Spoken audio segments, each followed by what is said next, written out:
kakatapos ko lang mag-zumba. So, habang nagsusumba ang inyong lingkod, pinaikot ko muna ang aking mga damit dito sa machine. Buti na lang mayroon ito. Oh, wala, patay. Ayan na, di ba tapos na ang ating paglalaba? So, isasampay na lang to kasi ang gusto ni Father, habang nanonood siya ng TV, ay nakaikot na ang mga damit, maruruming damit dito. Para daw siya ang magsasampay. Dahil, alam na, exercise nga daw kasi niya. Huwag daw ako kontra, o diba? Ang saya-saya. Paano kung wala to? Iiyak ako. Sobrang sakit sa likod, maglaba. Di wow.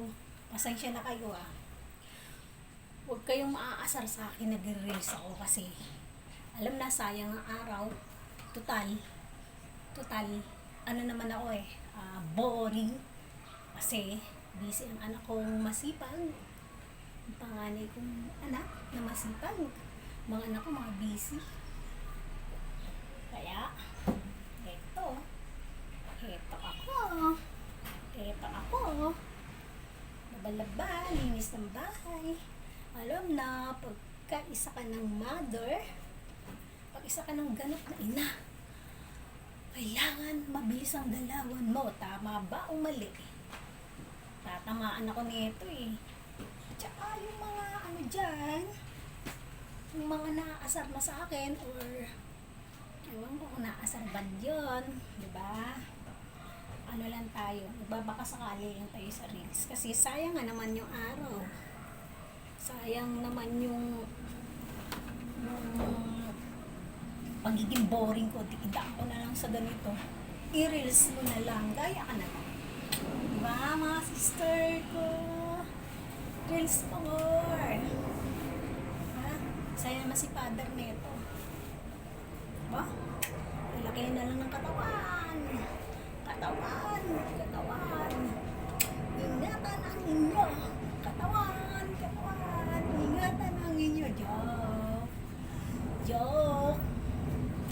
Tulad kong burang, kailangan ko ng enjoy ang sarili ko. Kahit maglaba. Medyas. Isa-isayin ko. Laksan trip ko, diba? Pati ito,